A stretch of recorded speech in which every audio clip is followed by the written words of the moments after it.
this is good. Quite massive. It is. Affecting both humans and even animal lives. Animals will be affected by this, yes, again, because this is really heart-rending, again, what this will mean. So we shouldn't be surprised when you folks come on television in another 30 days or 1 month from now and say, look, we're looking at commodity prices going up. No one should blame it on any president or anyone. This is a natural disaster. But a natural disaster that could have been, you know, not obviously there's nothing we can do about a natural disaster, but like we could have braced ourselves for it. Like a drainage system wouldn't make it last for so long, if you get what I mean. Like you have floods that would run for weeks, you know, but with a good drainage system, the impact should be, you know, much minimal compared to... Something creeping up in my brain right now.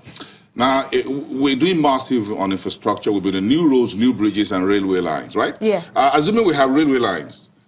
Then it even makes it much easier. Where there's flooding. Huh? It makes it much easier to even transport. No, because if there's a rail line here, then it's gone. Yeah, because you can't put a train through this. Is that not so? Yes. That's what it means. No, so whether we're thinking about this entire geological, environmental impact, assessment impact of all the railways, new rail lines we're building, and if some of them are not crisscrossing where this flooding, if it happens next year, maybe in 2 years' time, whatever next it happens. Then huge. Yes, and we're going to, because this would wash away the soil under any rail line. Yeah. So whatever we're doing, or even on the infrastructure side to fast track and reduce cost of transportation, I think we should take this flood very seriously. Into account into this very major into our future plan on infrastructure, and I think that is very important. Let's move on to that's flooding away the economy. But again, let's move on to what else is there. Oil prices is back at close to $80. I was watching the screen yesterday where it says I'm going to see 80,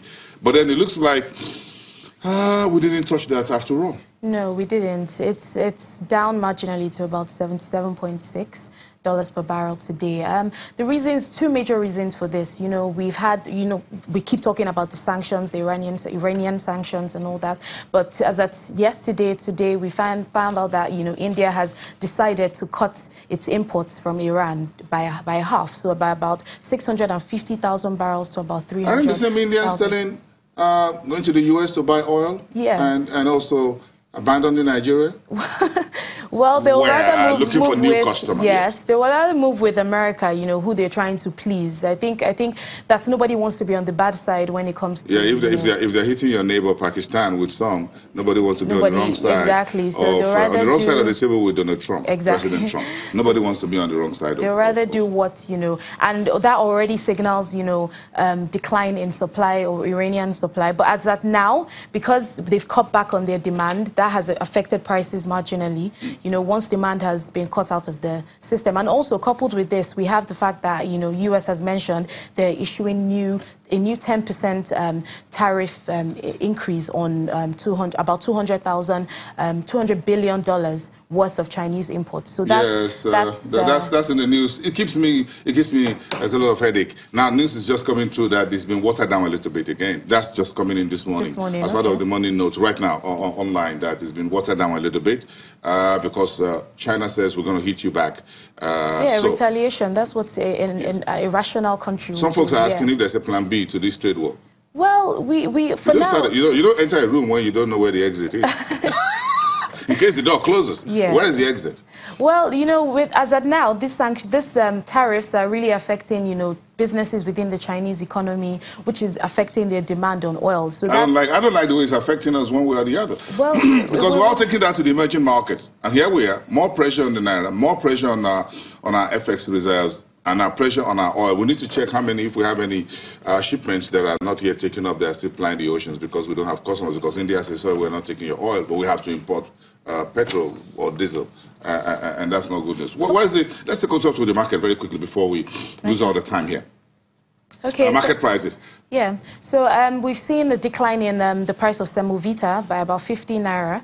We've also seen a decline in the price of rice to about 14,500 per 50 kg bag. Until you folks give me rice at single digit, no conversation. Move on. Well, but it's a nice trend. But now that we've talked about the floods, I don't think it's a good time to smile at this point. I shouldn't expect single digit bag of rice. Yes. Because that's come all the way from Kebbi.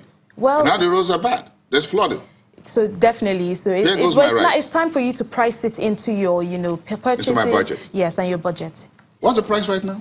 14,500 for a 50 kg bag of rice. Okay, where's the year high?